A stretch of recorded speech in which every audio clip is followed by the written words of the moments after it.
This peace summit is the first step towards establishing just and stable peace in Ukraine. For Kyiv, the peace conference represented a step toward building a coalition of intermediaries to help develop a platform to confront Moscow from a position of strength. But this peace summit, although not consequential in this very moment, may prove to have greater results in the future. When discussing the outcomes of the Peace Summit in Switzerland, it is important to recognise that this event is both unique and somewhat overstated in Ukraine. Hello and welcome to Ukraine in Flames, a special project by Ukraine Media Centre and NGO Euro-Atlantic Course.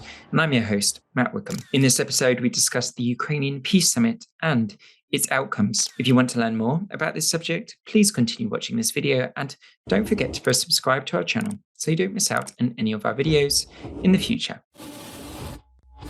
Oleksandr Merezhko, MP of the Ukrainian Parliament, discusses the success of the conference and emphasises that the summit is the first of its kind to bring peace and justice in Europe closer. Let's take a listen. This peace summit is the first step towards establishing just and stable peace in Ukraine. This summit has historical importance. The fact that around 100 states and international organizations had taken part in this summit is very telling. It means that peace formula by President Zelensky, which consists of 10 points and firmly based on the statute of the United Nations Organization and principles of international law, that this peace formula is a foundation of any possible peaceful settlement or peaceful solution. As you know, this time during the summit, three basic elements, three basic points were taken to discuss, and they became the basis of joint communique. These major points are related to, first of all, nuclear security and radiation security, because each country in the world is interested in ensuring security in the field of nuclear energy. Second point, which was discussed and which became also the basis of the joint communique, is about food security. According to this idea, according to this point, it is prohibited to use food, in particular grain, as an instrument of war. It should be banned to weaponize food. And finally, the final important point is about returning to Ukraine forcefully deported Ukrainian children, and to return to Ukrainian prisoners of war. I'm sure that this summit is the first one. We are waiting and working on the second summit, which will bring closer peace in Europe and justice in the whole world. We should remember that stable and true and just peace can be based only on the UN statute and UN Charter and principles of international law, in particular such principles as principle of territorial integrity, principle of sovereignty, and principle of the non-use of force in international relations.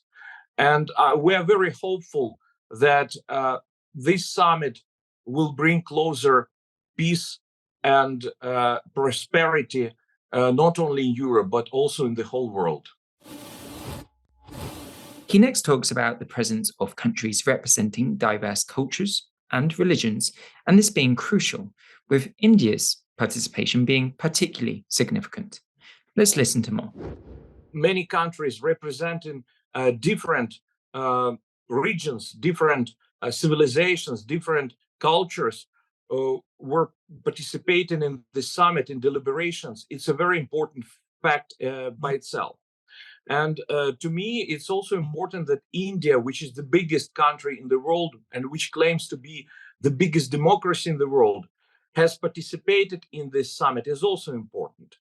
And I'm sure that those countries, for example, which didn't join the joint communique, they're not against and they never spoken against the principles on which this communique is based. And the fact that they participated in the summit is already very meaningful.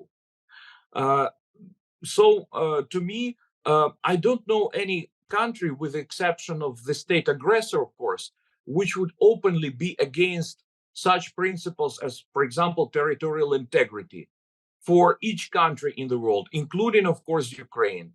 I don't know any country in the world which would be against sovereign equality and against sovereignty of Ukraine.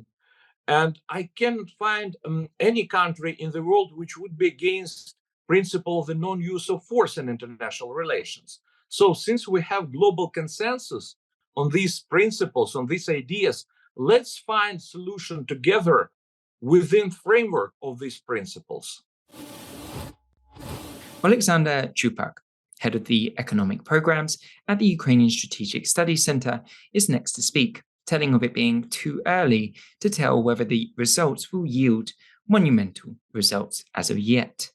Let's listen in full. It is too early to judge whether the Switzerland Peace Summit will go down in history books or whether further textbooks will not even remember it at all. Kyiv managed to get the majority of participants on board with its 10 points peace formula as the main framework for future negotiations. But the outcome was marked by key Russia-leaning states such as Saudi Arabia, India, and South Africa not supporting the final declaration, and China ignored the summit altogether. Still, President Zelensky declared the conference a success, saying that the independence, territorial integrity, and sovereignty of Ukraine were recognized by all participants at the summit. For Kyiv, the peace conference represented a step toward building a coalition of intermediaries to help develop a platform to confront Moscow from a position of strength. If you focus on the fact that the summit in Switzerland was attended by representatives of all continents, leaders of all G7 states, representatives of almost all G20 states, except China and Russia, and even BRICS states, again without Russia and China, despite the enormous pressure from Beijing and Moscow, the summit may seem quite solid and representative. The large number of world leaders from all corners of the planet who came to the summit initiated by Ukraine should nullify the statement persistently propagated by Russia and personally by Putin about the illegitimacy of a Ukrainian president after the expiration of his 5-year term of office. The peace summit has essentially become an international legitimization of President Zelensky. The conditions for ending the war were also discussed, and Russians, until Putin's Friday speech at the Foreign Ministry, saw the resumption of the talks from no other point than where they broke down in Istanbul in the spring of 2022 at the very beginning of the full-scale war. Putin went further in his speech to diplomats, claiming 5 regions of Ukraine, which were already included by changing Russia's constitution in 2022. Ukraine's presidential office assumed that a successful peace summit would strengthen Kyiv's position in this so far unofficial and unpublicized quasi-negotiation with Moscow. So let's see what happens next. But this peace summit, although not consequential at this very moment, may prove to have greater results in the future. Magda Yevhen, director of the Institute of World Policy, criticizes the lack of African support and that there was a weak response to Putin's so-called peace proposals. He also tells how we need to envision a world without Russia in order to secure lasting peace and victory. When discussing the outcomes of the Peace Summit in Switzerland, it is important to recognize that this event is both unique and somewhat overstated in Ukraine. On the eve of the summit, there were high expectations for its outcome in the Ukrainian information space. In my opinion, its agenda, which included 3 main items, was centered on Biden and Xi Jinping attending and jointly exerting pressure on Russia, but this did not occur. However, this summit can lead to a number of conclusions. First and foremost, the massive concentration of leaders served as a reminder to the entire world's media that the Russian-Ukrainian war is ongoing. This is an obvious advantage. Actually, the fact that nearly 100 people attended the summit is a plus. And in this case, signing or not signing the communique is of secondary importance, as it has no significant impact on the fact that the war is ongoing and the world's community and their position on the issue is being formed. Regarding the communique's content, I'd like to point out that Ukraine has already addressed the issue of food security by opening up the Black Sea Maritime Corridor.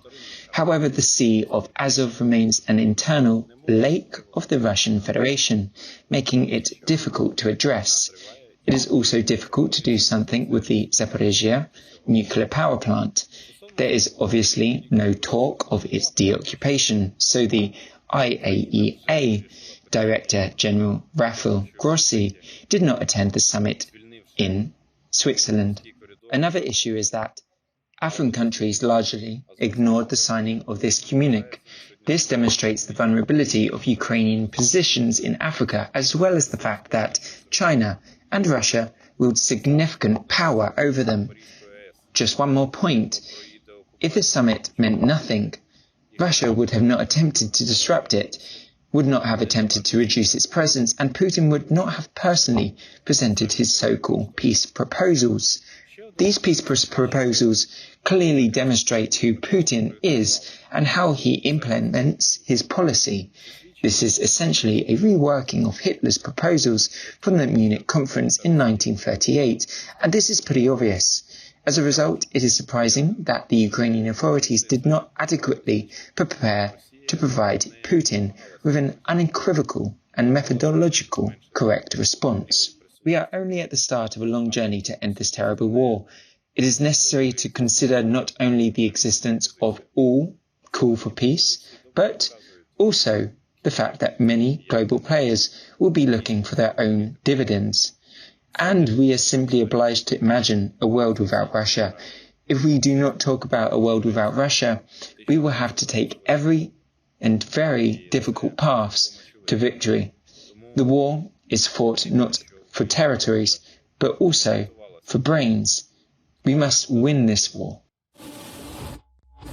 You've been watching the special project by Ukraine Media Centre and NGO Euro-Atlantic course, dedicated to the Russian-Ukrainian war, Ukraine in Flames. In the description under this video, you can find more information on how you can help Ukraine fight Russian aggression. If you find our work useful, please like and share this video. Slava Ukraini!